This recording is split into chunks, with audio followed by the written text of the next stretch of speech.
Seperti biasa nanti di sesi terakhir jika waktu memungkinkan antum bisa bersoal jawab. Untuk para pemirsa boleh di 0811-755-0606 dan untuk jemaah bisa langsung menuliskan pertanyaan di kertas dan disampaikan kepada ana. Baik, kita langsung saja mendengarkan untuk tidak memperpanjang mukaddimah, kita langsung saja kepada guru kita persilahkan falyatafadhal masykura wa mahjura.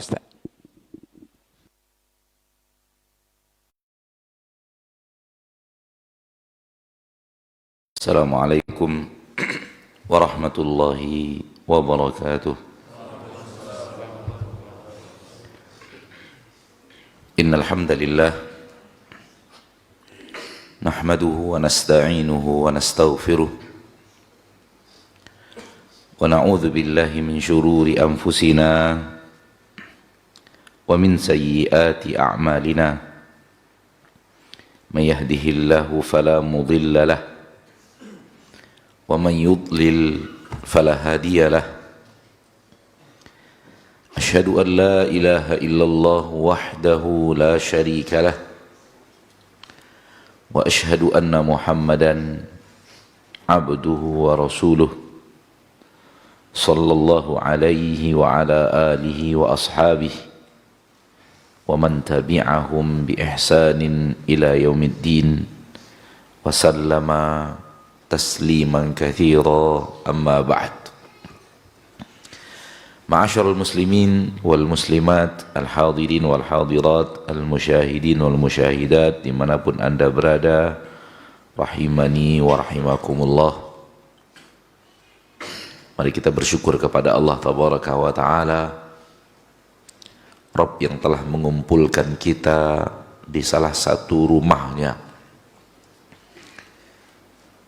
di pagi hari ini dalam rangka beribadah kepada Dia satu-satunya dan tidak menyekutukan Dia di dalam peribadatan yang kita lakukan sekarang dan insya Allah sampai akhirnya.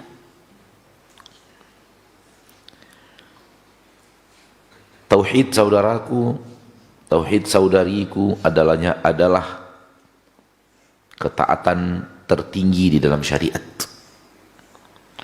Oleh karena itu, la ilaha illallah Muhammadun Rasulullah adalah pondasi paling penting lebih daripada salat. Ketika kita mengatakan lebih daripada salat, bukan berarti salat tidak penting. Salat itu penting, sangat penting. Akan tetapi la ilaha illallah lebih penting daripada salat. Apabila seseorang rajin salat, akan tetapi dia melanggar la ilaha illallah, maka salatnya tak ada arti. Tak ada guna salatnya. Apabila yang dia langgar adalah la ilaha illallah. Apabila dia rajin berinfak dan bersedekah, dia salurkan kekayaan yang Allah berikan kepadanya kepada aneka ragam jalan-jalan ketaatan. Dia bangunkan masjid, dia bangunkan asrama yatim piatu, dia bangunkan durur ilmiah, rumah-rumah tempat orang menimba ilmu, pesantrenkah namanya, ma'hadkah namanya, kutabkah namanya, aneka ragam tempat di mana orang bisa menimba ilmu. Ya, santuni orang-orang lemah dan yang lainnya. Akan tetapi la ilaha illallahnya dia hancurkan dengan tidak mengesahkan Allah tabaraka wa ta'ala, maka infak yang beraneka ragam itu tak ada artinya.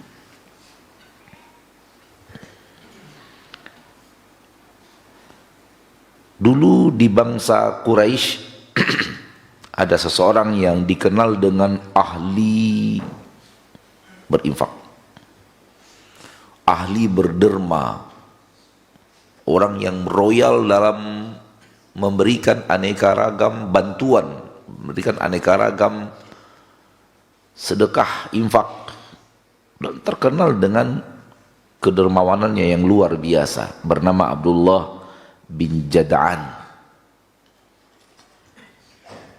Aisyah radhiyallahu anha bertanya kepada Nabi kita tercinta Muhammad sallallahu alaihi wasallam, "Ya Rasulullah, Abdullah ibnu Jad'an, Abdullah bin Jad'an ya Rasulullah, orang yang terkenal dengan kedermawanan tiada tara, orang yang terkenal dengan muamalah kepada manusia yang sangat dermawan. Ada apa di akhirat masuk neraka dan tidak ke surga?" Kata Rasulullah sallallahu alaihi wasallam, "Li'annahu lam yaqul yawman rabbighfirli yawma tab'atsu ibadak." Wahai Rabbku, karena dia tidak pernah mengatakan satu hari pun, satu kali pun dalam hidupnya, wahai Rabbku. Dia memanggil Allah dengan rububiyah yang berhak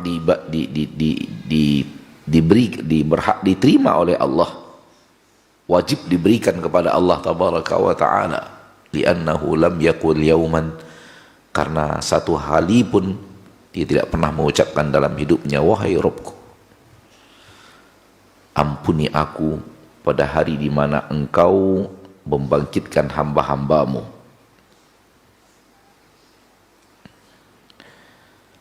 Maka ketika kita mengatakan la ilaha illallah lebih penting daripada salat, bukan berarti salat tidak penting. Namun kemuliaan tauhid la ilaha illallah di atas kemuliaan salat. Salat bergantung kepada tauhid. Puasa bergantung kepada tauhid. Infak dan sedekah bergantung kepada tauhid. Umrah dan haji bergantung kepada tauhid. Aneka ragam ketaatan bergantung kepada tauhid. Tampaknya semua amalan itu sirna.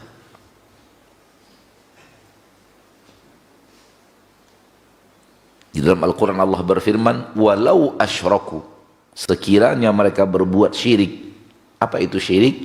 Anda tak lagi bertauhid. Tauhidmu sirna, engkau telah menyekutukan Allah. Itu orang yang berbuat syirik, tauhidnya habis. Dia hancurkan tauhidnya dengan lawan tauhid, dan lawan tauhid adalah syirik. Lawan tauhid adalah syirik. Walau asyraku, sekiranya mereka berbuat syirik, mereka hancurkan tauhidnya, mereka hancurkan kewajiban tertinggi mereka kepada Allah, mereka hancurkan ibadah yang paling diwajibkan Allah kepada kita hamba-hambanya. Itu yang dia hancurkan, tauhid. Dengan apa dia hancurkan tauhid? Dengan syirik. Walau asyraku, sekiranya mereka berbuat syirik, lahabita anhum ma kanu ya'malun, maka akan hancur dan sirna seluruh apa saja yang mereka amalkan. Habis sholat, habis puasa, habis sholat puluhan tahun, habis puasa puluhan kali, habis haji belasan kali, puluhan kali mungkin, sirna. Infak dan sedekah, bangunan masjid, asrama yatim piatu, pesantren yang dia bangun, aneka ragam ketaatan-ketaatan lainnya, baca Qur'annya yang dia khatamkan beratusan kali, tidak ada artinya. Kenapa? Karena hal yang terpenting dia hancurkan, yang bernama apa? Bernama apa? Tauhid. Dengan apa? Dengan syirik. Oleh karena itu, kita terlalu takjub sambil keheran-heranan mendengarkan orang-orang yang bicara akhlak, tak bicara tauhid. Bicara salat, tak bicara tauhid. Bicara zikir, lisannya tak terdengar dia menyuarakan tauhid. Seolah-olah zikir lebih mulia daripada tauhid itu sendiri. Saudaraku, saudariku, baca biografi para nabi dan para rasul, terutama yang ada di dalam Al-Quran. Apa yang membuat umatnya marah kepadanya dan memerangi dakwahnya dan menolak, bahkan ingin menghancurkan nabi itu? Apakah gara-gara ia mengajak umatnya untuk bersedekah, peduli kepada anak yatim, peduli kepada tetangga, ramah kepada manusia? Baca ada apa Nabi Ibrahim dibenci oleh kaumnya, lalu ingin membunuh Nabi Ibrahim. Apa penyebabnya? Karena para nabi dan para rasul mengajak manusia kepada tauhid. Mengajak manusia kepada tauhid. Nas jelas di dalam Al-Quran, bacalah wahai orang-orang yang ingin menjadikan Al-Quran sebagai kitab sucinya, penuntun hidupnya, hudan, bimbingan yang akan membimbingnya ke jalan yang benar. Apa yang membuat para nabi dan para rasul kemudian qama bainahum wa baina ummatihim adawah, terjadi permusuhan antara mereka dan umat-umatnya membenci mereka?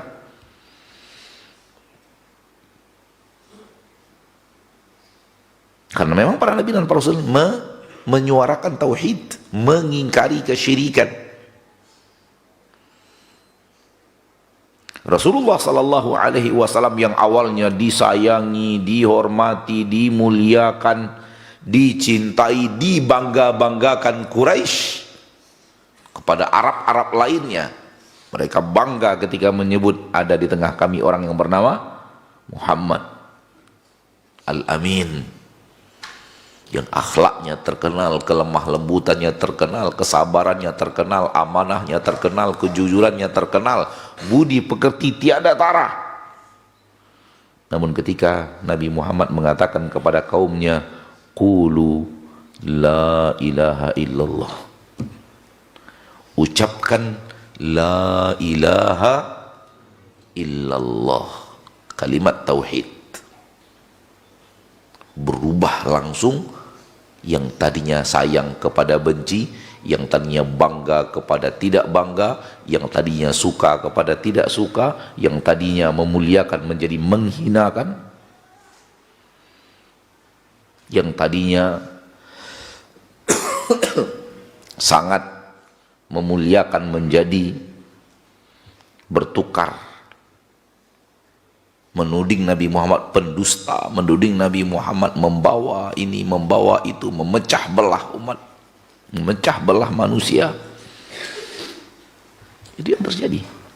Pasca Nabi Muhammad SAW mengajak orang Quraisy kepada tauhid,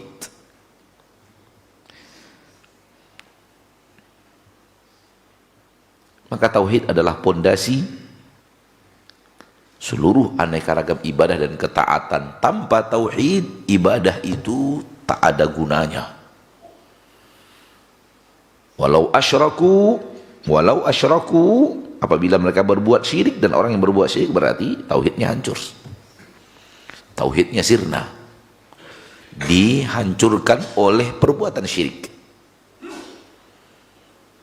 La habita anhum ma kanu ya'malun.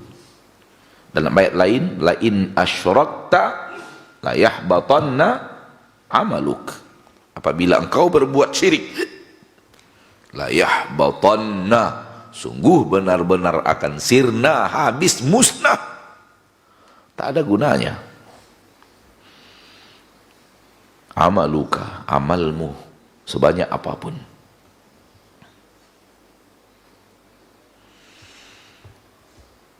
Oleh karena itu merupakan hal yang wajib bagi manusia mempertahankan tauhidnya dengan cara dia ucapkan la ilaha illallah, dan dia yakini la ilaha illallah, dan dia amalkan la ilaha illallah. Dia ucapkan apa? La ilaha illallah. Dia yakini dalam hatinya la ilaha illallah. Terakhir, yang ketiga, dia amalkan dalam kehidupan sehari-harinya, dalam ibadahnya, la ilaha illallah. Ketika Nabi kita tercinta sallallahu alaihi wasallam menyuruh orang-orang Quraisy, qulu la ilaha illallah, ucapkan la ilaha illallah, itu bukan sekedar ucapkan selesai. Enggak. Ucapkan Artinya ucapkan, yakini, amalkan. Qul huwallahu ahad. Katakan Allah ahad, satu-satunya. La ilaha illallah, tidak ilah selain Allah. Qul, ucapkan. Itu bukan berarti sekedar ucapkan selesai. Bukan. Tapi diucapkan Qul huwallahu ahad, yakini qul huwallahu ahad, amalkan dalam seluruh ketaatan kepada Allah, dalam seluruh ibadah, Allahu ahad.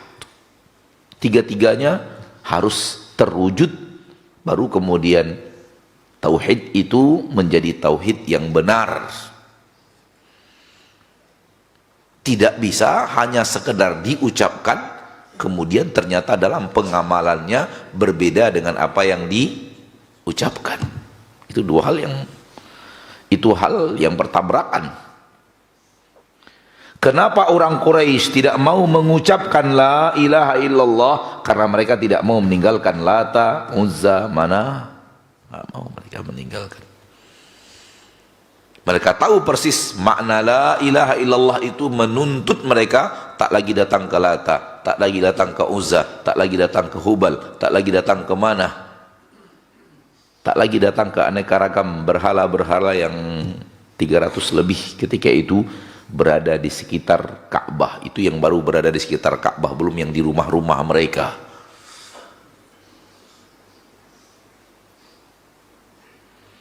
Itu semua harus dihancurkan. Hanya kepada Allah satu-satunya. Aja'alal alihata ilahan wahida.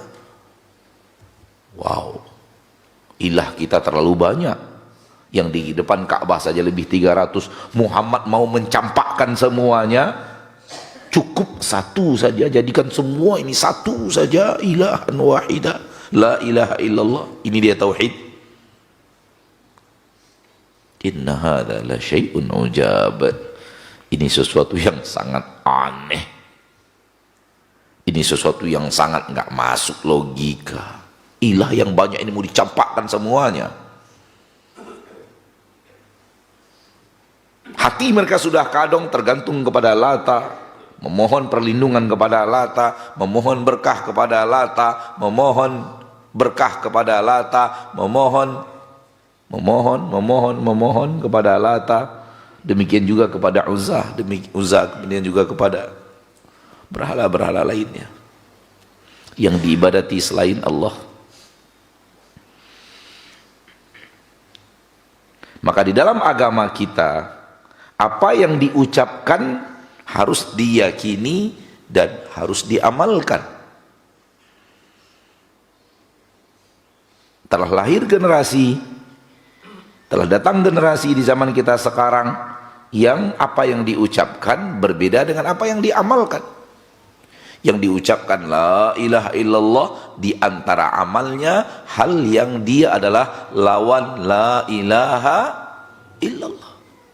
Bertabrakan yang diucapkan dengan yang diamalkan.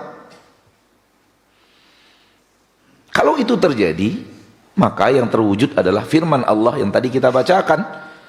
Walau asyraku lahabita anhum makanu ya'malun, la in asyrakta la yahbatanna amaluk.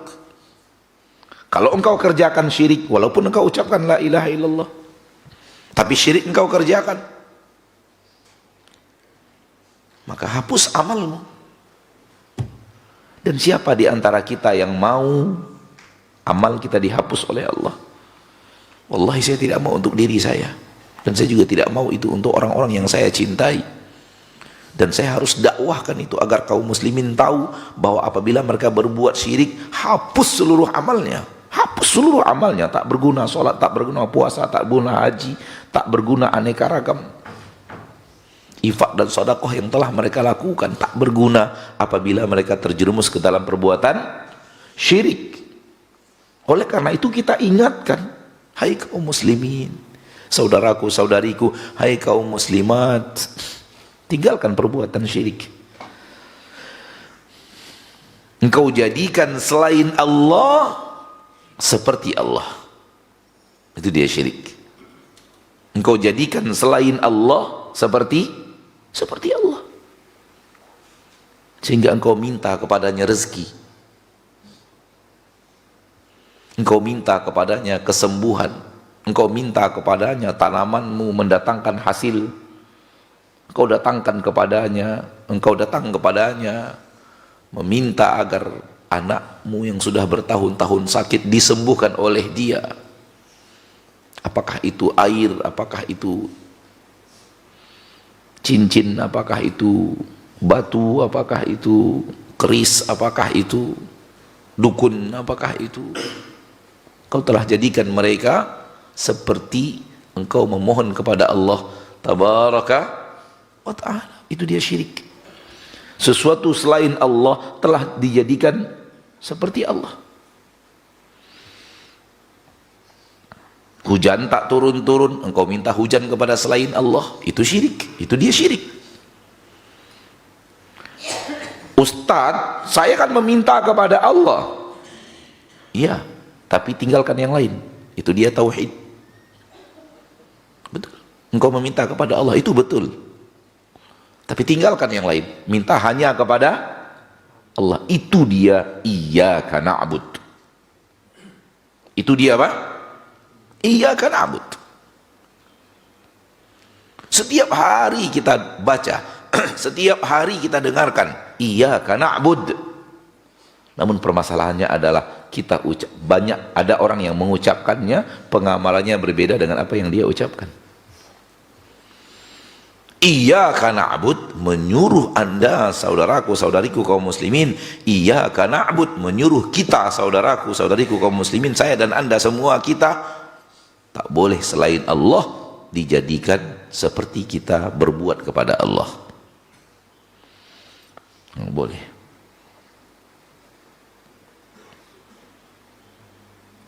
Itu dia keesaan Allah yang harus terwujud dalam ketika kita bermuamalah kepada Allah.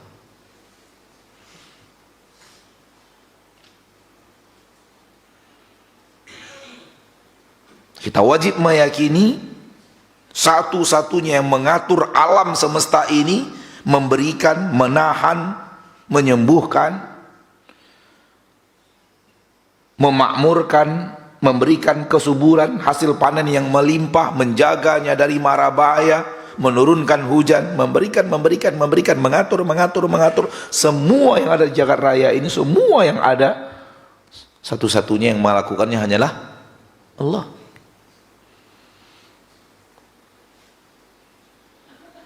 Oleh karena itu, kewajiban kita memintanya satu-satunya kepada yang mengatur satu-satunya.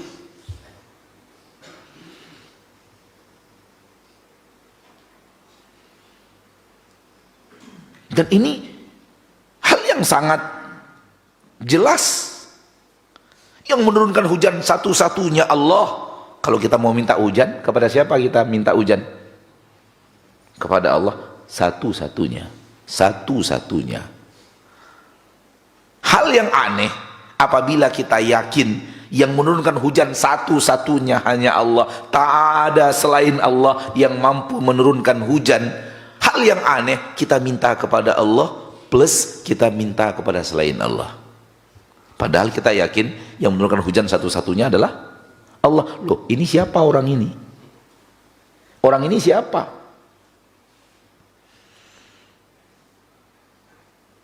Kalau bahasa saudara kita di seberang, iki sopo iki? Iki sopo? Kok ada selain Allah yang Anda minta kepadanya, padahal Anda yakin satu-satunya yang bisa menurunkan adalah, lalu ini siapa?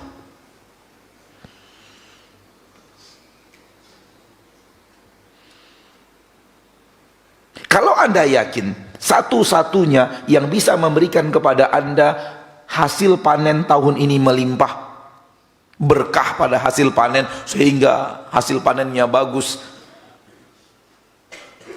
hama tidak datang. Kalau Anda yakin satu-satunya yang bisa melakukan itu, maka ketika Anda ingin meminta itu, minta kepada zat yang Anda yakin satu-satunya yang bisa melakukan hanya Dia, ya atau tidak? Hal yang aneh kalau ada yang lain.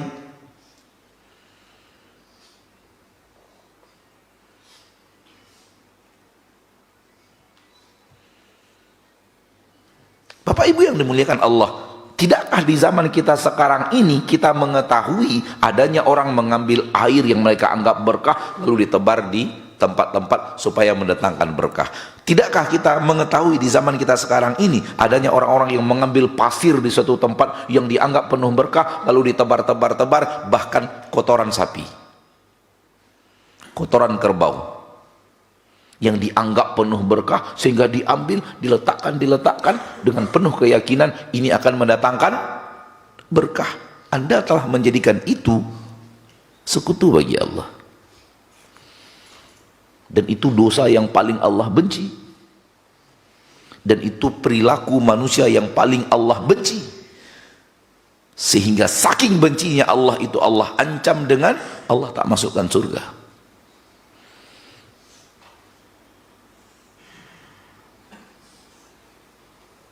Maka tauhid tidak tidak hanya sekedar ucapkan la ilaha illallah kemudian langgar dengan perbuatan. Itu bukan tauhid. Itu bukan tauhid. Tauhid itu di lisan, di hati, yang ketiga di mana? Dalam amalan, anggota badan. Harus diucapkan, harus diyakini, harus diamalkan. Dan mengamalkan tauhid jauh lebih banyak daripada sholat. Mengamalkan tauhid jauh lebih sering daripada sholat, karena setiap ibadah membutuhkan tauhid. Hanya kepada Allah satu-satunya, hanya kepada Allah satu-satunya. Dan menjauhkan ibadah itu kepada selain Allah, menjauhkannya dari selain Allah. Kenapa? Hanya kepada Allah satu-satunya.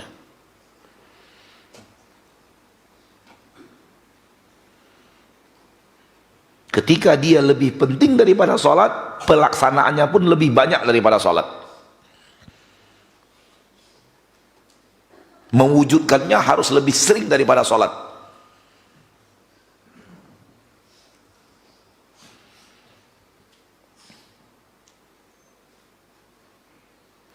Allah tabaraka wa ta'ala kita yakini sebagai Rabb yang mengatur segala-galanya, ya atau tidak? Segala-galanya, dari yang terkecil di alam semesta ini sampai yang terbesar di alam semesta ini, yang mengatur semuanya, yang berbuat semuanya, yang mampu melakukan itu terhadap mereka semuanya hanyalah Allah satu-satunya. Yakin kita? Kita ucapkan Rabbul Alamin, Allah Rabb seluruh alam. Alam itu adalah apapun selain Allah. Kita ucapkan dengan lisan, kita yakini, dan kita katakan semuanya yang mengatur adalah Allah. Alhamdulillah. Namun hal yang berikutnya adalah apakah kita memintanya hanya kepada Allah? Apakah kita menggantungkan harapan kita kepada Allah? Apakah kita bertawakal kepada Allah? Dan kita jauhkan permintaan-permintaan kita kepada selain Allah.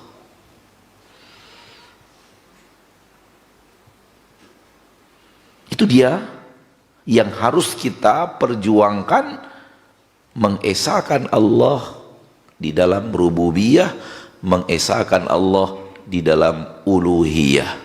Rububiyah adalah Allah yang melakukannya kepada kita, uluhiyah di dalam perbuatan kita kepada Allah.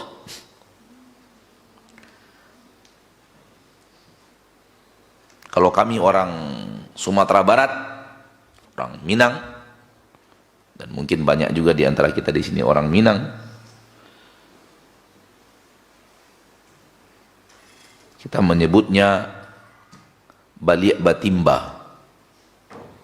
Allah yang melakukan, maka kita kepada Allah satu-satunya. Allah yang melakukan, maka kita memintanya hanya kepada Allah juga. Hanya Allah satu-satunya yang melakukan, maka permintaan kita satu-satunya hanya kepada Allah. Allah yang melakukan, maka kita mintanya kepada Allah.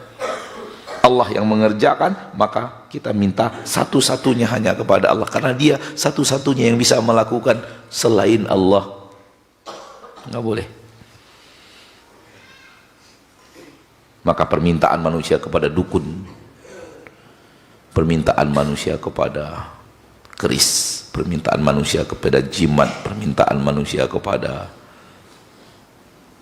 enggak Ustadz, enggak Ustadz salah, kami mintanya kepada Allah tapi pakai ini, gitu loh. Kita mengatakan itu hanya lebih kepada alasan. Lebih kepada apa? Alasan. Permintaannya kepada selain Allah. Kenapa? Kalau Anda tidak ada keyakinan barang itu sakti, Anda tidak akan datang kepada barang itu. Kalau Anda tidak punya keyakinan orang itu orang sakti, Anda tidak akan meminta kepadanya. Seperti saya tidak akan meminta sekarang ini kepada tutup gelas ini. Saya tidak akan meminta sesuatu kepada tutup gelas ini. Kenapa? Saya meyakininya, ya tutup gelas cuman besi begini doang. Untuk apa saya meminta rezeki ke?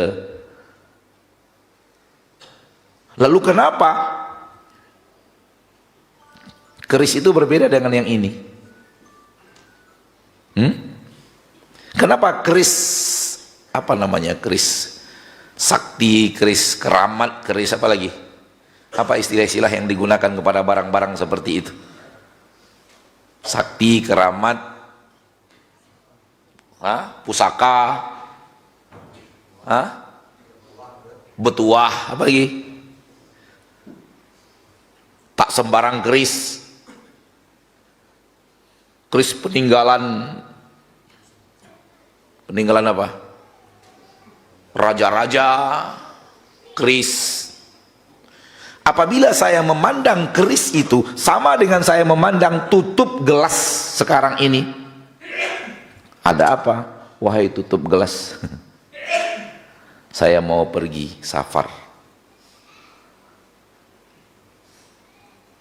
saya gosok-gosok supaya apa? Supaya perjalanan saya aman. Kenapa ke tutup gelas? Enggak ke keris? Iya. Ada sesuatu. Inna fihi inna, ada sesuatu di dalamnya.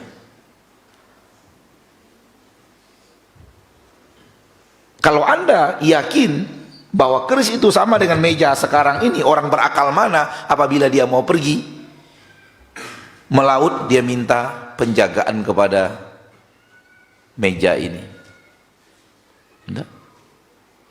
Hal yang sama kalau Anda yakin Pak Dukun itu adalah orang biasa seperti manusia biasa lainnya, tak bisa berbuat apa-apa, ada apa Anda minta kepada dia sesuatu? Oleh karena itu perkataan saya minta kepada Allah tapi melalui mereka itu hanya lebih kepada alasan. Anda telah meyakini orang itu mampu, bisa. Anda telah meyakini keris itu mampu, bisa. Anda telah meyakini cincin itu mampu, bisa. Ini bukan sembarang cincin, tapi cincin yang bisa melapangkan rezeki. Melapangkan rezeki. Bukankah Allah yang melapangkan rezeki satu-satunya? Lalu ada apa dengan cincin? Cincin kok masuk? Bukankah Allah yang satu-satunya bisa membuat toko kita laris?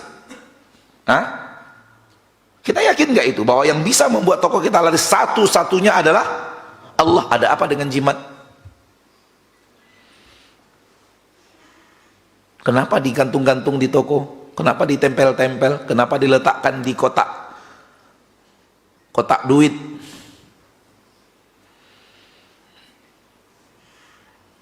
Tahu nggak antum? tangkal jimat-jimat itu mereka letaknya di kotak duit supaya mendatangkan duit lebih banyak gitu. Apa beda kertas yang ditulis jimat itu dengan kertas yang anak SD coret-coret? Bedanya apa sih? Saya meyakini sama. Yang ditulis-tulis oleh Pak Dukun lalu dibungkus ditaruh di kotak duit sama dengan kertas-kertas yang dicoret-coret anak SD di sekolah. Ini sekolah kan? SD apa bukan ini? Di antara kita ada guru-gurunya, pasti tahu tuh anak SD nyoret-nyoret deh. Sama kok kertasnya. Bahkan mungkin kualitasnya, jenis kertas anak SD kita yang dicoret-coret lebih bagus daripada kualitas kertas Pak Dukun. Apa yang membedakannya? Kok kertas ini bisa mendatangkan duit, kalau kertas ini kertas yang kita injak-injak, kita campakkan, kita tak ada gunanya.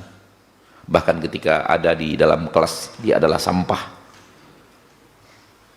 Berarti ada keyakinan, sesuatu keyakinan terhadap kertas tersebut.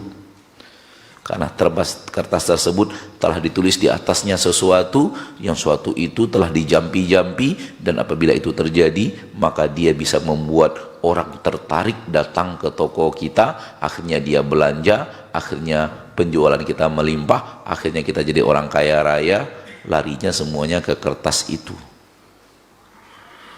Kalau tidak, dia tidak akan dibegitukan. Maka ketika Anda mengatakan kami mintanya hanya kepada Allah, Anda salah Ustadz, kami tidak menyekutukan Allah, itu dia penyekutuan. Kami tidak berbuat syirik Ustadz, itu dia kesyirikan.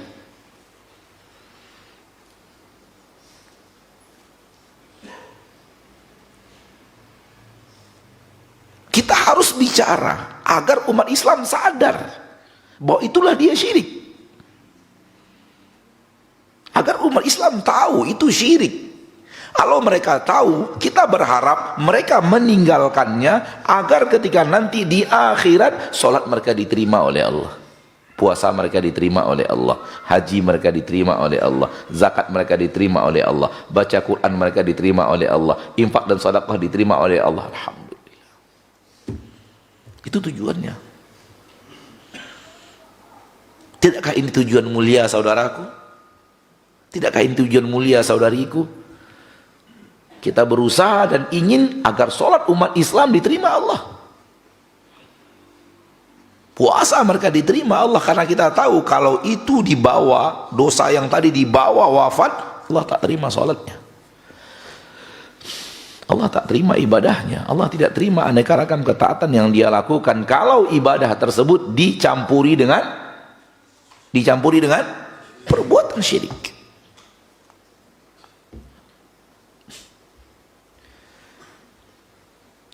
Antum mensyirik-syirikkan orang? Bukan, kita tidak mensyirik-syirikkan orang. Kita ingin orang tahu apa itu syirik agar mereka menjauhi syirik. Justru yang kita lakukan insya Allah adalah Allah sebagai saksi atas apa yang ada di dalam hati. Yang kita lakukan adalah memberikan kepada manusia ilmu bahwa yang mana yang syirik, agar mereka terhindar dari yang namanya syirik. Mereka menjauh ketika mereka tahu itu ternyata adalah syirik. Itu yang kita inginkan.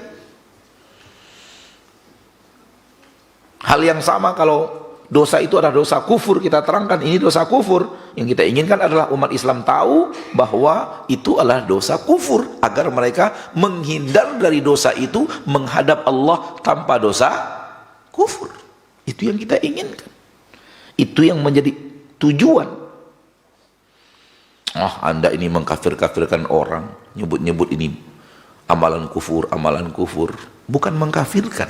Ingin umat Islam tahu itu perbuatan kufur yang harus dihindari, karena sesungguhnya kalau itu dilakukan lalu menghadap Allah, bisa saja yang terjadi adalah hal yang tidak diinginkan.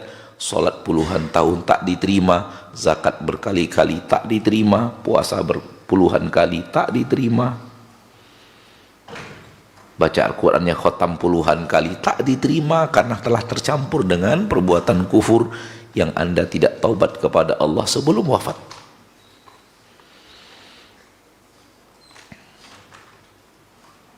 Maka inilah dia sesuatu yang harus diketahui, sesuatu yang harus disampaikan, didakwahkan, dan inilah dakwah para nabi dan para rasul.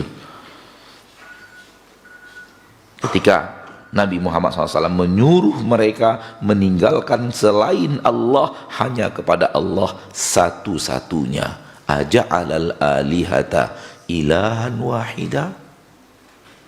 Muhammad ingin menjadikan ilah-ilah yang banyak ini, permintaan kepada selain Allah yang berbanyak ini, semuanya mau disirnakan, dihabiskan, cukup dengan ilah yang satu, la ilaha illallah.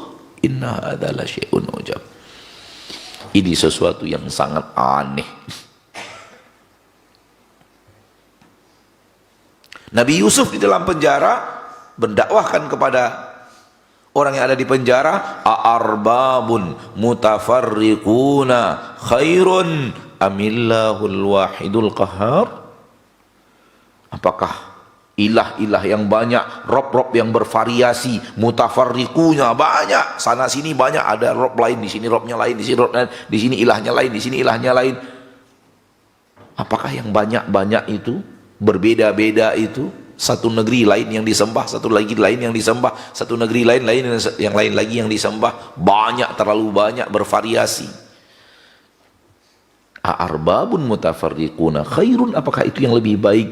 Amillahul wahid, atau Allah yang wahid esa. Al-Qahhar, dia yang maha mengatur segala-galanya, dia yang maha memerintahkan segala-galanya, seluruh perintahnya harus terwujud, seluruh kehendaknya terjadi seperti yang dia inginkan. Mana yang lebih baik? Allahul Ahad, wahid, esa, satu-satunya, atau bervariasi dalam ketuhanan, bervariasi dalam menjadikan suatu ilah selain Allah. Lihat dakwah Nabi Yusuf dalam penjara sama dengan dakwah Nabi Muhammad SAW. Ayat yang tadi dibacakan, keheran-herannya yang Quraisy ketika Nabi Muhammad SAW menyuruh mereka meninggalkan selain Allah yang sangat banyak, jadikan Allah satu-satunya saja, esa.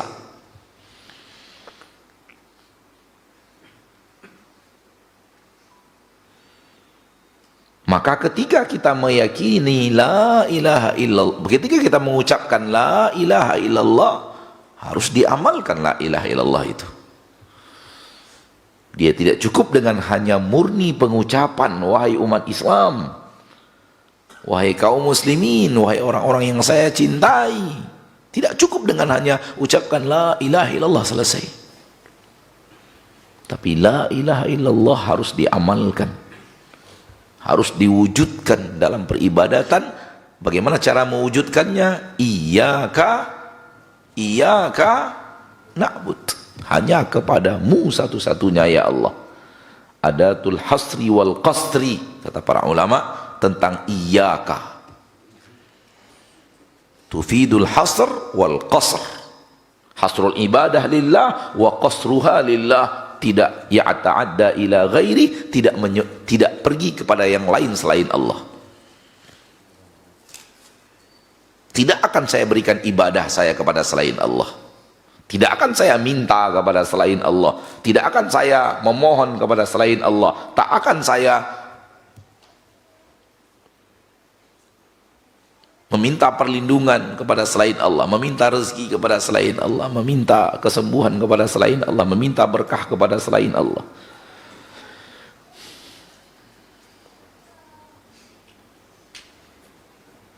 Jadikan Allah ahad, satu-satunya.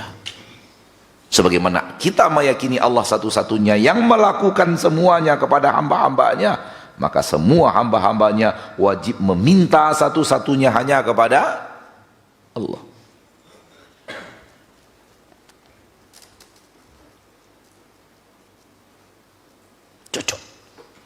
Cocok antara yang diucapkan dengan yang diamalkan.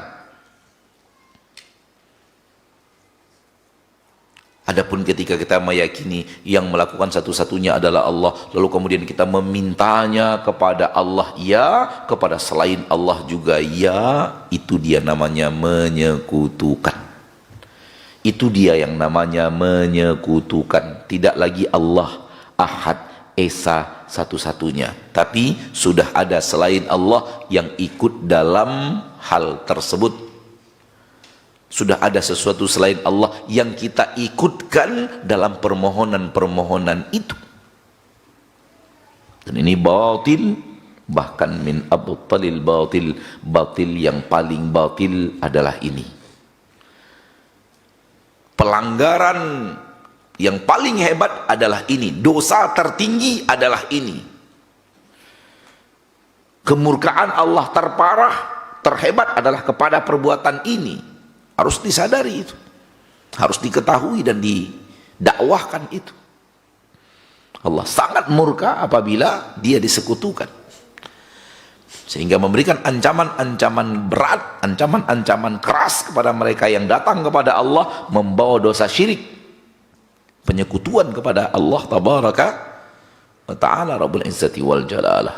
Maha suci Allah yang menghafalkan kepada seluruh umat Islam. Kita mungkin bisa mengatakan kepada seluruh umat Islam, Maha suci Allah yang telah menghafalkan kepada seluruh umat Islam, Qul huwallahu ahad. Karena surah Al-Ikhlas adalah surat yang dihafal oleh seluruh orang. Hampir nggak ada orang yang tidak hafal, atau mungkin kita tidak bertemu orang muslim yang tidak hafal Qul huwallahu ahad. Antum ada tidak bertemu orang muslim yang tidak hafal Qul huwallahu ahad? Maha suci Allah yang telah menghafalkan kepada hamba-hambanya Qul huwallahu ahad. Namun ingat, Qul huwallahu ahad bukan hanya qul, ucapkan, sudah selesai. Sudah saya ucapkan Allahu ahad, Allah Esa, sudah saya ucapkan. Soal kemudian saya tidak menjadikan dia ahad dalam beribadah, itu urusan lain. Oh, enggak begitu. Enggak begitu. Qul, ucapkan. Perintahnya adalah ucapkan, yakini, ucapkan dengan lisan, yakini, dan amalkan. Itu yang diinginkan Allah dalam Qul huwallahu ahad. Katakan bahwa Allah itu Esa. Keesaannya itu perlu diucapkan, perlu diyakini, harus diamalkan. Seperti Nabi SAW mengatakan kepada orang Quraisy, Qulu la ilaha illallah. Ucapkan la ilaha illallah. Enggak ucapkan saja, ucapkan, yakini, amalkan, campakkan Lata, campakkan Uzza, campakkan Manah, campakkan Hubal, campakkan Isaf dan Nailah, dan berhala-berhala lainnya. Jadikan hanya dia ahad satu-satunya, Esa satu-satunya.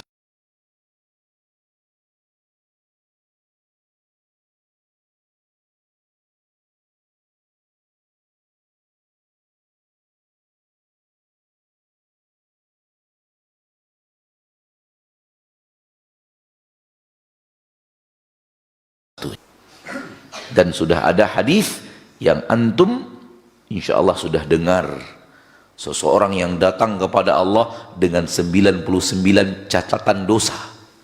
Satu catatan sejauh mata memandang isinya dosa. Satu catatan sejauh mata memandang isinya tulisan apa? Dosa. Jumlahnya berapa? 99. Sehingga Allah bertanya kepada hamba itu, hal laka min hasanah, apakah engkau memiliki kebaikan wahai hambaku? Kasih hamba mengatakan, tidak wahai Rabb. Kata Allah, ada, engkau punya kebaikan. Dan di sisiku orang tak ada yang dizolimi. Didatangkan la ilaha illallah. Dan hanya Allah yang maha menakar bahwa la ilallah yang dia lakukan tanpa kesyirikan. Tanpa kesyirikan. Kalau syirik menghancurkan la ilaha illallah, berarti la ilallahnya masih ada tanpa kesyirikan. Dan la ilaha illallah yang tanpa syirik itu menyebabkan Allah mengampuni seluruh dosa-dosanya yang tertulis di dalam 99 catatan, satu catatan sejauh mata memandang. Karena la ilaha illallahnya tidak hancur. Tidak dihancurkan dengan kesyirikan.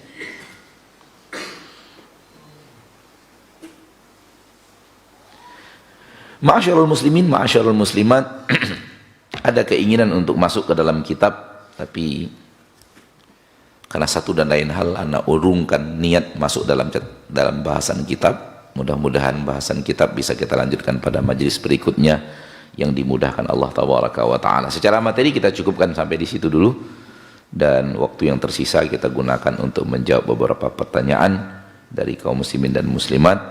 Silahkan kalau ada yang ingin ditanyakan, dituliskan dan diantarkan ke depan bagi yang hadir di majelis ini, dan kepada saudaraku, saudariku kaum muslimin dan muslimat yang menyaksikan acara ini dimanapun berada, silahkan menuliskan pertanyaannya. Kalau ada yang ingin ditanyakan kepada nomor handphone yang tertara di layar kaca Anda.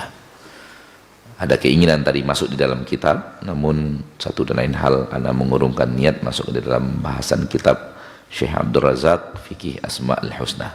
Wa sallallahu wasallam wa baraka wa an'am ala abdihi wa rasulihi Muhammad. Baik, barakallahu fiik Ustaz, jazakallahu khairan untuk materi kita untuk hari ini. Semoga apa yang sudah disampaikan oleh guru kita bisa bermanfaat dan kita ambil pelajaran, dan yang paling penting adalah kita amalkan dalam kehidupan sehari-hari. Baik, di waktu yang tersisa kita ada beberapa pertanyaan yang sudah masuk dari jemaah dan juga di pemirsa Asil TV. Kita bacakan yang dari jemaah dulu, walaupun sepertinya di luar bahasan kita. Assalamualaikum warahmatullahi wabarakatuh, Ustaz. Waalaikumsalam warahmatullahi wabarakatuh. Ustaz, dari hamba Allah, Ustaz, Ana mau bertanya, apakah masih berdosa, Ustaz, ketika Ana sudah mencoba terus untuk meminta maaf kepada seorang teman karena perselisihan dan kesalahpahaman di sebuah lembaga pendidikan. Bahkan sudah bertahun-tahun dia buang muka, Ustaz, ketika berjumpa dan tidak mau bertegur sapa. Namun Ana masih berharap kepada Allah Subhanahu wa taala buka hatinya sehingga kami bergaul kembali seperti tahun-tahun sebelumnya. Terima kasih, Ustaz, mohon nasihatnya. Barakallahu fikum. Tidak ada kewajiban kita untuk merubah sesuatu di hati orang lain. Allah tidak memberikan kepada kita kewajiban sampai kepada titik merubah sesuatu di hati orang lain. Ingat itu baik-baik. Bahkan Allah tidak memberikan kepada kita kekuatan, kemampuan untuk melakukan itu.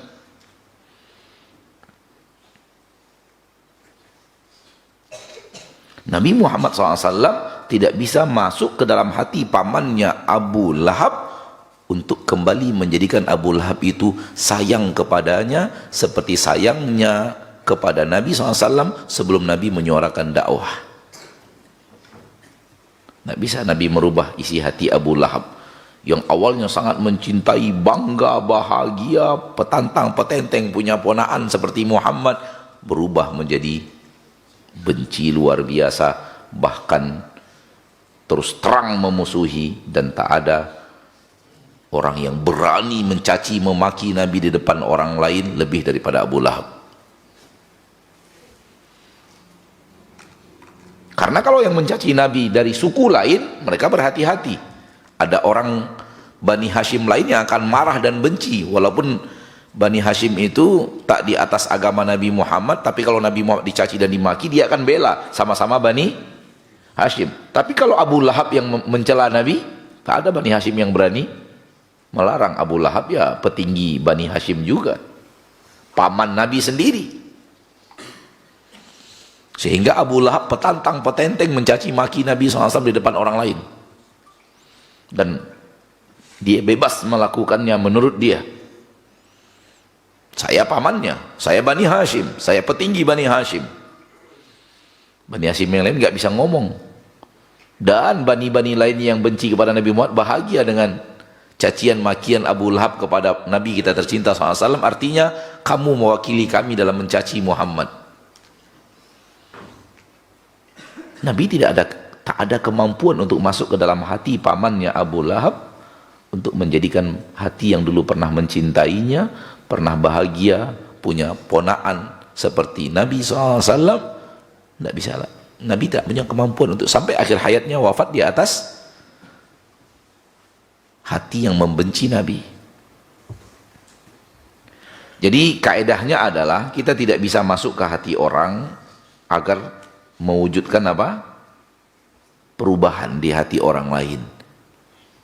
Coba lihat ketika tadi pertanyaannya, supaya orang itu bisa mau kembali bersahabat, itu sudah hati itu.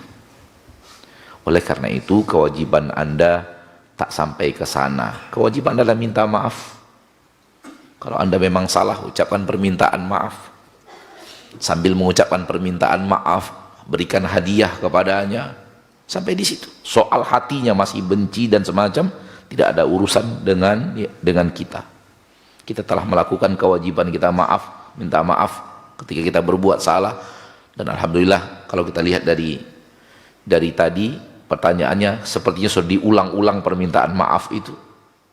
Sudah berkali-kali diucapkan. Tapi orang tersebut masih saja buang muka, masih saja tidak mau menyapa, masih saja.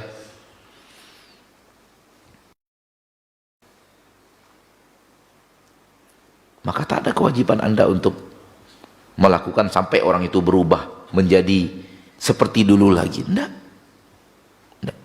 Kewajiban Anda minta maaf sudah Anda lakukan. Anda sudah mengulang-ulangnya, alhamdulillah.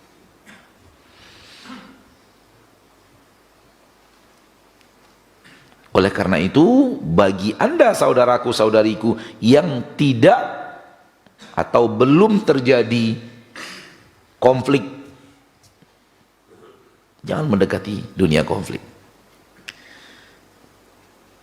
Dulu bersemangat karena kita yakin merasa benar, lalu kita bersemangat, terjadi clash dengan saudara kita, dengan sahabat dekat kita, kemudian terjadi hati yang berjauhan. Sekarang menyesal, coba lihat efek dari konflik. Ada kemungkinan ketika hadir pengajian, malas pengajian itu, kenapa? Ada si fulan di sana. Akhirnya menjadi penghalang apa? Penghalang kebaikan. Orang yang bermusuhan malas dia bertemu dengan orang yang dia benci di tempat tersebut. Ya atau tidak? Karena hatinya sudah sudah berjauhan. Ini Anda bicara dari orang yang telah minta maaf tadi. Adapun Anda yang buang muka, saya mengatakan itu tidak boleh. Saudara Anda telah minta maaf. Dan Allah mencintai orang yang memaafkan, dan buang muka ketika bertemu tidak boleh. Tetap harus bertegur sapa, ucapkan salam, bersenyum, walaupun tidak duduk bercengkrama seperti sedia kala. Tapi bertemu buang muka, bertemu menghindar, itu nggak boleh. Dalam agama kita dilarang. Dalam urusan-urusan yang bukan agama, bukan hajr yang disyariatkan, itu hanya boleh dalam urusan dunia saja. Itu hanya boleh paling banyak, paling lama 3 hari. Lebih daripada itu diharamkan. Nah. Baik, jazakallahu khairan untuk jawabannya. Semoga saudaraku dari jemaah yang bertanya bisa memahami dan bisa mendapatkan nasihat dari Ustadz. Tentunya juga ini adalah nasihat untuk kita bersama.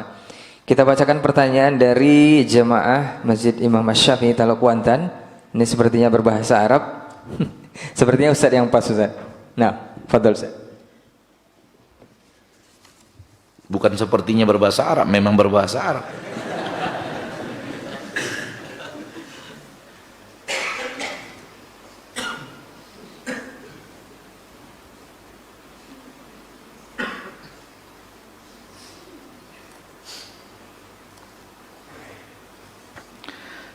Hal yajuzu li syakhsin la yastati'u al-lughata al-arabiyyata an yusbiha da'iyatan aw ustadan aw khatiban.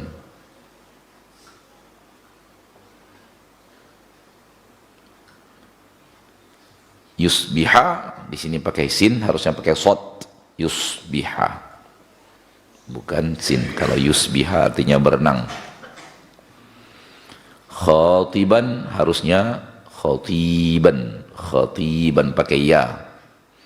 Kalau di sini khatiban, harusnya panjangnya ada pada ta, khatiban. Karena khatiban artinya yang khutbah. Kalau khatiban artinya orang yang melamar. Beda panjang, beda arti. Kalau tadi an yusbiha pakai sin, harusnya pakai sod, an yusbiha untuk menjadi pakai sod. Kalau ini an yusbiha untuk berenang. Ya, ini sekedar tambahan kepada Ananda guys, sepertinya yang menulis pakai bahasa Arab, yang sedang belajar bahasa Arab. Karena tadi malam juga Ana menemukan tulisan berbahasa Arab dan menyebut di situ kami dari santri. Jazakallahu khairan, sudah bagus, pertanyaannya sudah bagus, namun perlu Ustadz sampaikan, mudah-mudahan bermanfaat. Yusbih pakai sod, khotib ya-nya yang panjang, to-nya yang pakai ya, khotib artinya khutbah. Kalau khotib artinya seseorang yang datang melamar seorang wanita.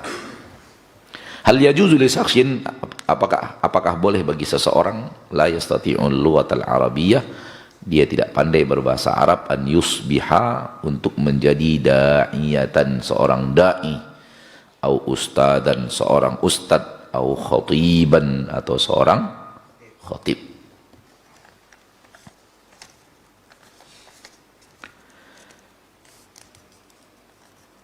Hukum asalnya ilmu agama ini dari bahasa Arab. Hukum asalnya ilmu agama ini dari bahasa Arab.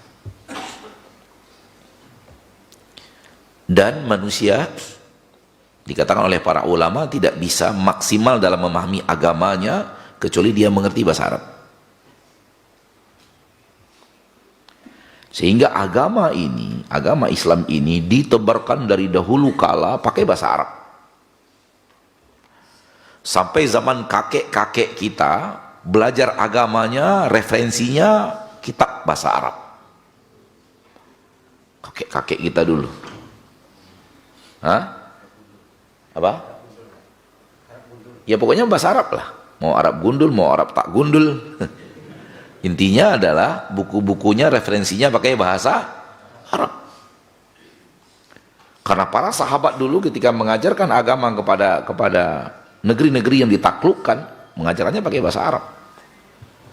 Sehingga lahirlah orang-orang yang bukan Arab, namun akhirnya mahir bahasa Arab, dan akhirnya mahir dalam agama dengan bahasa Arabnya. Itu hukum asalnya seperti itu. Hukum asalnya seperti hal yang demikian. Maka menjadi seorang dai yang mengajak manusia kepada agama Allah, dia harus mengerti agama Allah, dan di antara pengertian itu akan baik apabila dia pandai berbahasa Arab, sehingga membaca Al-Quran dalam bahasa Arab, membaca buku-buku para ulama dalam bahasa Arab, sehingga lebih kepada pemahaman yang pas karena pakai bahasa aslinya. Namun ketika di suatu negeri orang-orang yang seperti ini tidak ada, apakah boleh diwakili oleh orang-orang yang lain yang tak seperti itu kemampuan berbahasa Arabnya? Untuk dai yang mengajak di pedium, untuk dai yang berkhutbah kepada manusia, untuk dai yang dia menjadi referensi umat untuk bertanya. Ketika memang terhalang dari yang seharusnya, yang ideal, maka dalam agama kita ketika yang ideal tidak ada, akan turun ke bawahnya, akan turun. Namun pada dasarnya seorang dai harus mengerti bahasa Arab.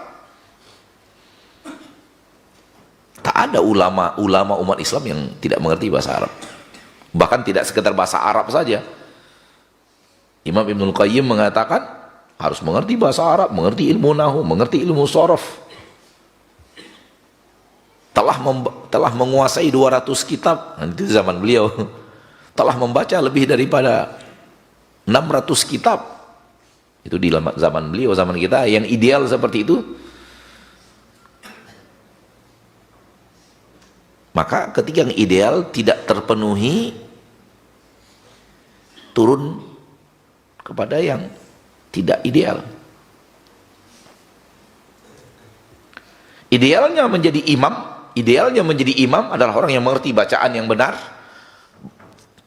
makharijul hurufnya, benar bacaannya, mengerti ilmu tentang bagaimana sholatnya, kalau dia salah apa yang harus dia lakukan, kalau dia keliru apa yang harus dia lakukan. Idealnya menjadi imam ya seperti itu. Tapi ketika imam yang seperti itu tidak terwujud, apakah itu artinya tak ada yang boleh jadi imam? Tak begitu juga. Tak begitu juga. Kita bicara idealnya. Kalau idealnya iya.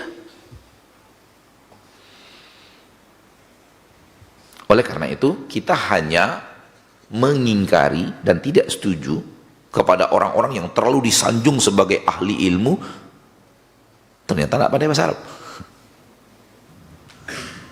Kita mengingkari itu. Ahli ilmu apa?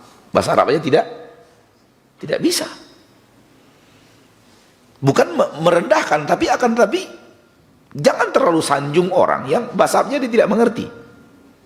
Takut terlalu disanjung, sementara ilmu lemah membawa manusia kepada fatwa-fatwa yang keliru.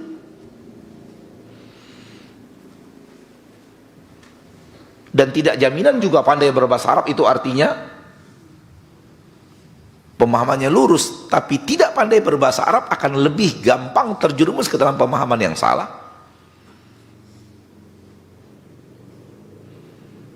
Maka tergantung kita sedang bicara apa ini. Bicara penyanjungan orang sebagai ahli ilmu, ternyata dia tidak pandai bahasa Arab, kita ingkari. Ahli ilmu apa? Bahasa Arabnya tak pandai. Tak ada ulama yang tidak pandai berbahasa Arab. Nah, wallahu a'lam. Baik, jazakallahu khairan untuk jawabannya. Semoga yang bertanya bisa paham dari jawaban Ustaz. Kita lanjut ke pertanyaan dari pemirsa Hasil TV, dan insya Allah ini sesuai dengan bahasan yang disampaikan oleh guru kita tadi. Assalamualaikum warahmatullahi wabarakatuh, Ustaz. Waalaikumsalam warahmatullahi wabarakatuh. Ustaz, anak ketika pindah ke rumah yang baru itu dinasehatkan atau diingatkan oleh ibu anak untuk bawa 3 hal, Ustaz. Yang pertama garam, yang kedua sapu, yang ketiga air. Tapi anak tidak garam, sapu dan air, Ustaz. Beliau mengatakan garam adalah untuk mengusir roh-roh jahat dan binatang berbisa. Kemudian sapu untuk membersihkan, dan air adalah untuk melancarkan rezeki. Ana tidak meyakini ini dan tidak ana bawa, Ustaz. Tetapi ketika ibu mengecek ke rumah baru dan dia tidak menemukan ini, dia jadi marah, Ustaz. Apakah sikap ana kepada ibu adalah bentuk durhaka, dan apakah hal yang tidak ana bawa tadi sudah benar, Ustaz? Jazakallahu khairan. Innamat ta'atu fil ma'ruf. Ketaatan kepada orang tua, kepada guru, kepada ustadz, kepada siapapun dari orang-orang yang kita harus taati, wajib taatnya itu hanya dalam perkara-perkara yang sesuai dengan syariat. Wajib taatnya hanya kepada perkara-perkara yang ma'ruf, yang dalam agama kita diakui sebagai syariat, sebagai kebaikan. Innama ta'atu fil ma'ruf, taatnya kita kepada orang tua kita dalam hal-hal itu saja. Apabila perintah orang tua kita sudah tidak lagi hal yang ma'ruf, fala yajibu ta'ah, fala tajibu ta'ah, maka tidak wajib untuk taat, tidak wajib untuk taat. Maka Anda ketika diperintahkan hal yang tidak ma'ruf, hal yang salah secara syariat, roh jahat takut kepada garam. Takut apa dia kepada garam? Kalau dia takut kepada garam, dia tidak akan masuk ke rumah orang-orang musyrik. Yang di dalam rumah orang musyrik juga ada garam. Hewan berbisa takut kepada garam. Sejauh yang Anda tahu, para pawang ular sudah mengatakan ular tidak takut kepada garam. Dan mereka buktikan sendiri. Lemparkan garam, diletakkan ular, udah lewat aja. Ya, sejauh yang Anda tahu seperti itu. Harus dibawa, diletakkan agar terhindar dari ini, dari ini. Semua yang menjaga kita adalah Allah. Maka minta penjagaan satu-satunya hanya kepada Allah. Tidak kepada benda-benda. Tidak kepada benda-benda. Ini yang namanya khurafat.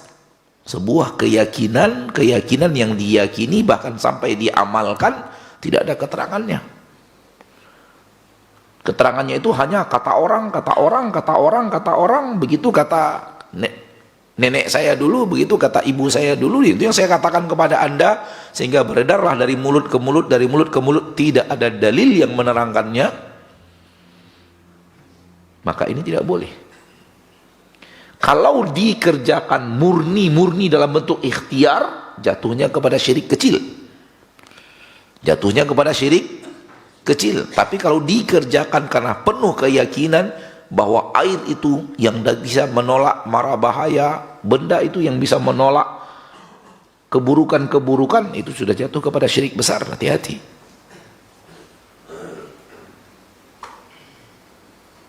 Maka kembali kita kepada pertanyaan tadi, bahwa pertanyaan tersebut, apakah saya durhaka kepada orang tua saya ketika orang tua saya marah? Bukankah Nabi Ibrahim dimarahi oleh ayahnya? Ya atau tidak? Apakah Nabi Ibrahim durhaka kepada ayahnya? Apakah tidak sebahagian sahabat dimarahi oleh orang tuanya? Sebagian orang tua, para sahabat yang beriman kepada Nabi SAW, orang tuanya berlepas diri. Aku berlepas diri, engkau bukan anakku. Saking bencinya, saking marahnya mereka, anak-anak mereka ikut Nabi Muhammad SAW.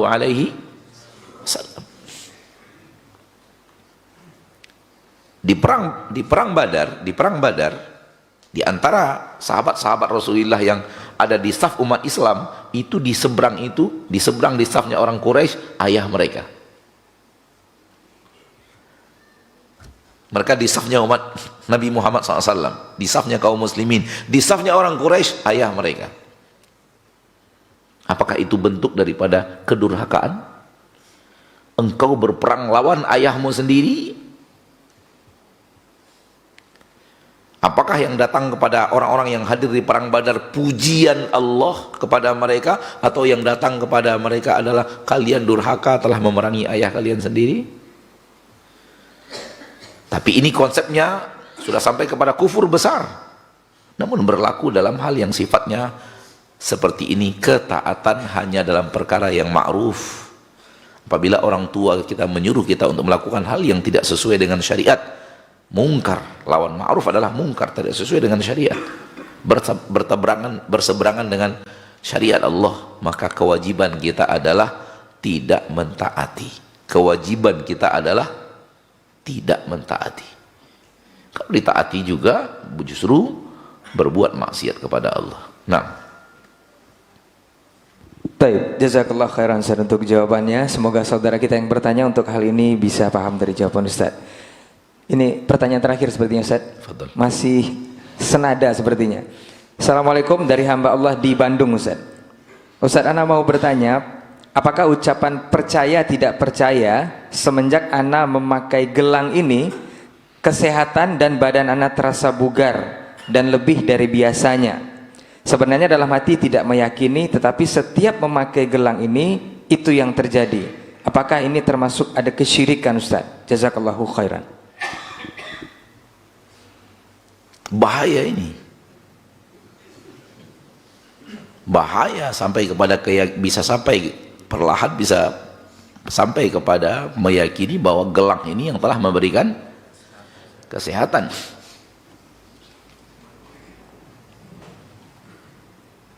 Dan sejauh yang ana tahu, tidak ada gelang yang dia adalah obat. Bahkan gelang-gelang yang ada batu-batunya yang diiklankan dulu ketika ditempelkan di badan bisa mempengaruhi aliran darah, dilakukan di Jeddah, di kota Jeddah, laboratoriumnya, apakah untuk pembuktian apakah itu memang batu-batu seperti itu ada fungsi untuk melancarkan peredaran darah, ternyata tidak ada. Dan dari dahulu kala kita mengatakan kita ini korban iklan, sehingga beli dengan harga nggak tahu anak berapa harganya itu, karena anak tidak tertarik untuk membelinya dari dahulu kala, sehingga tidak tahu harganya berapa harga satu gelang, berapa harga satu apa namanya kalung. Semakin besar batunya maka semakin sekian harganya, dengan penuh keyakinan bahwa dia melancarkan peredaran darah sehingga kita sehat, karena inti daripada kesehatan adalah lancarnya darah dan tak terhalangnya peredaran darah. Maka dibuktikan bahwa itu semua dusta.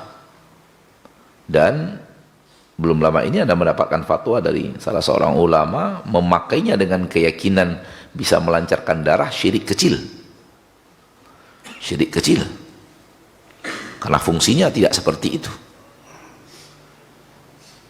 Oleh karena itu tidak ada gelang yang dia adalah gelang kesehatan. Ya.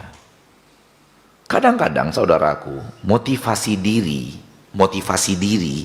itu memberikan semangat hidup. Dan semangat hidup memberikan kebugaran. Wallahu a'lam. Anda hanya bisa mengatakan mungkin itu yang terjadi. Ada motivasi yang terdapat dari diri Anda, sehingga motivasi itu kuat memberikan semangat hidup yang akhirnya Anda merasa segar. Motivasi dari dalam datang. Bukan karena gelang itu gelang yang memang memberikan apa? Efek kesehatan. Karena sejauh yang kita tahu tidak ada. Sejauh yang kita tahu tidak ada gelang yang fungsi seperti itu. Yang dia berfungsi sebagai obat. Sehingga dengan itu Allah mendatangkan kesehatan kepada kita. Maka hindari bahaya. Hindari bahaya kalau Anda peduli kepada akidah Anda, maka menurut Ana jauhkan diri Anda daripada gelang tersebut. Supaya iblis tidak punya, syaitan tidak punya kesempatan untuk menggoda-goda lagi. Kesehatan datang dari Allah satu-satunya. Dan kita disuruh untuk berikhtiar untuk sehat dengan pola makan yang benar, pola istirahat yang benar, menjauhi makanan-makanan yang akan merusak kesehatan kita. Salah satunya bernama gulai tunjang.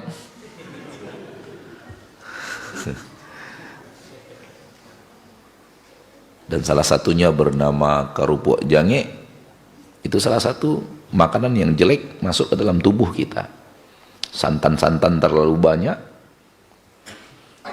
dan tepung yang digoreng, aneka ragam tepung yang digoreng, itu juga secara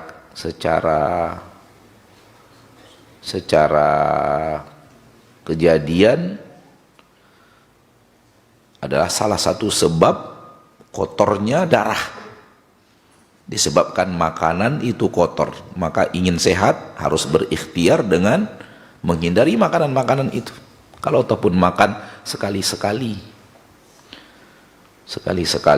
Tapi kalau keseringan, seluruh ahli kesehatan yang belajar ilmu kesehatan mengatakan itu penyebab perilaku kita, makanan yang kita masukkan rusak, sehingga darah kita rusak, sehingga darah itu penuh sampah, akhirnya terjadi penyumbatan di sana sini. Karena di darah ada kotoran-kotoran, efek daripada makanan-makanan kotor yang kita makan. Maka perlu menjaga kesehatan sebagai ikhtiar untuk sehat, namun sehat hanya Allah yang memberikan. Sebagaimana kita ada ikhtiar untuk disuruh berikhtiar untuk berobat ketika sakit, namun kesehatan hanya Allah yang memberikan. Itu bukanlah bahagian daripada perbuatan yang salah. Berikhtiar untuk sehat, pilih-pilih makanan, menghindari makanan-makanan yang buruk. Dan sebenarnya kesehatan yang sebenarnya kesehatan adalah itu, lebih daripada berobat. Kalau antum ingin sehat, mulai dari pola hidup makan sehat, pola hidup istirahat sehat. Tapi gelang enggak. Gelang seperti yang ditanyakan itu bukan pola hidup untuk sehat. Karena terbukti baik secara ilmiah tidak ada gelang yang dia sifatnya adalah memberikan kesehatan. Pola kesehatan pakai gelang, tak pakai gelang sakit gitu. Mirip dengan jimat dia jadinya. Kalau ada jimat selamat perjalanan, tak ada jimat ada kemungkinan perjalanan kita penuh dengan hal-hal yang tidak diinginkan. Itu batil. Itu batil. Maka nasihat ana, tinggalkan gelang tersebut. Tinggalkan gelang tersebut. Toh sebelum Anda punya gelang, Anda juga sehat. Kenapa sekarang kesehatan Anda gantungkan kepada gelang? Toh pada akhir asalnya, sebelum punya gelang tersebut, Anda juga sehat.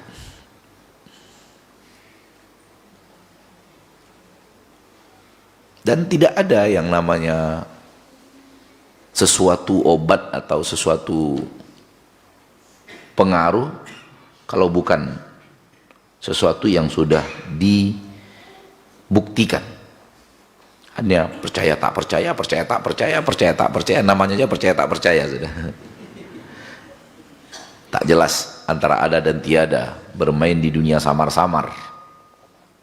Maka tak bisa seperti itu, tak boleh. Ya. Tapi saya merasa, Ustadz, percaya tak percaya, saya merasa sehat. Kalau tinggalkan. Ada kemungkinan motivasi diri Anda terlalu kuat kepada gelang tersebut, takutnya tawakalnya kepada gelang. Na'udzubillahi min dzalik.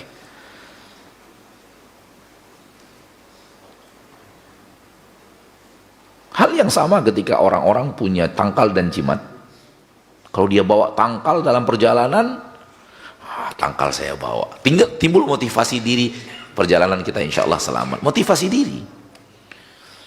Boleh jadi mereka akan mengatakan percaya tak percaya, semenjak saya bawa tangkal ini pergi safar, tak pernah mobil saya terbalik-balik. Percaya tak percaya juga jadinya.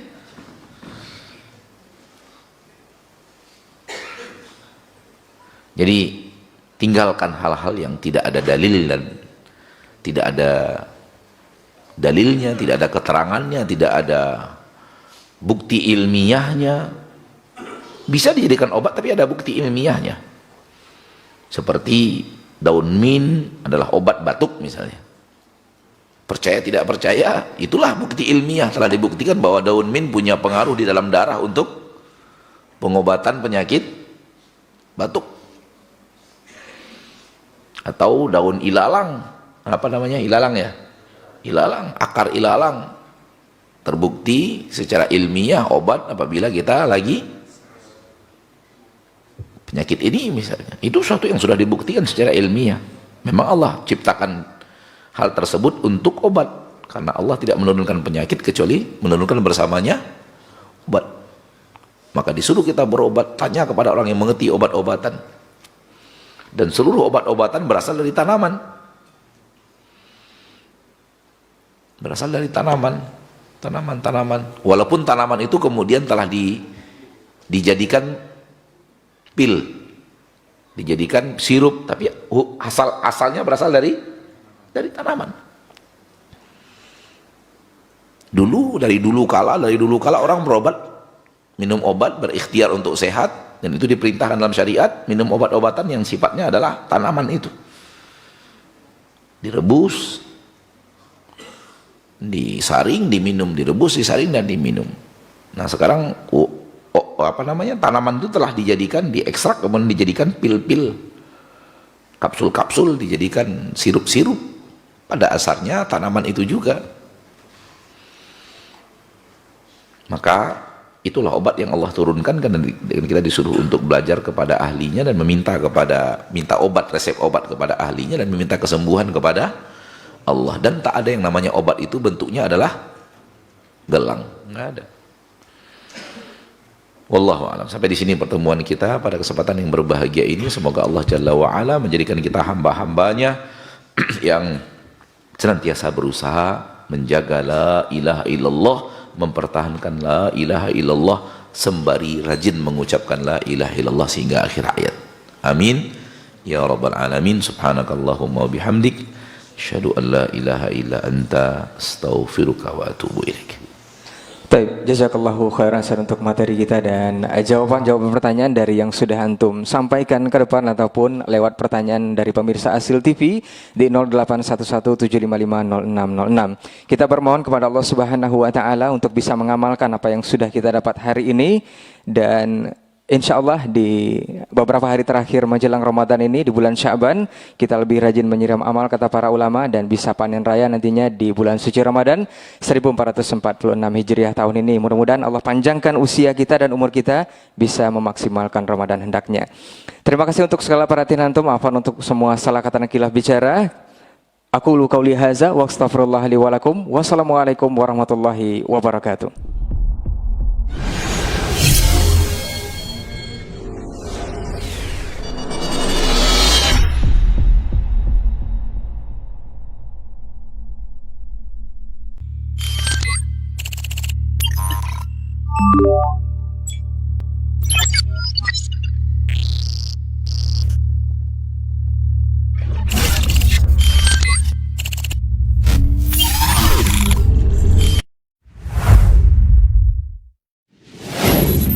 Assalamualaikum warahmatullahi wabarakatuh. Saudara-saudariku, para pemirsa Asil TV dimanapun Anda berada, rahimani wa rahimakumullah.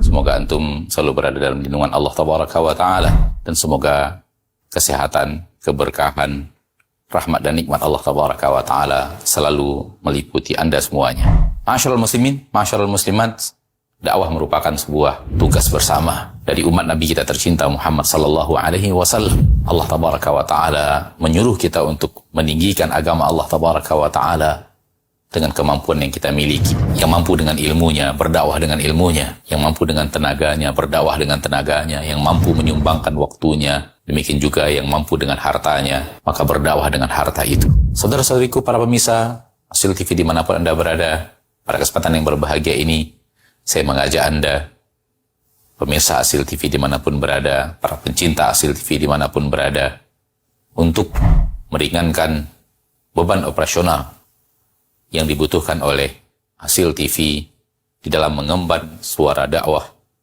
yang agung ini. Mari infakkan sebahagian daripada yang Allah Tabaraka wa Ta'ala mudahkan kepada kita, dari apa yang Allah rezekikan kepada kita, guna kepentingan syiar dakwah melalui media-media, di antaranya adalah Asil TV.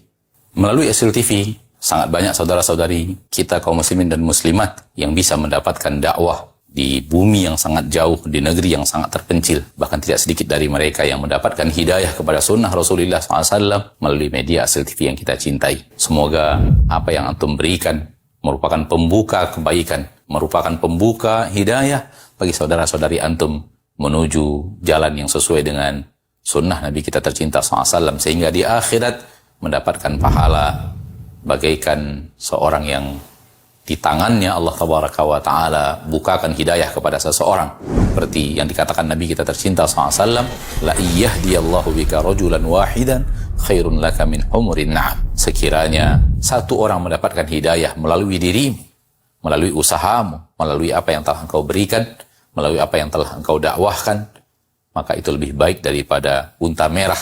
Sebagian para ulama mengatakan lebih baik daripada dunia dan perhiasannya. Sallallahu wasallam wa baraka wa an'am ala abdihi wa rasulihi Muhammad walhamdulillahi rabbil alamin. Assalamualaikum warahmatullahi wabarakatuh.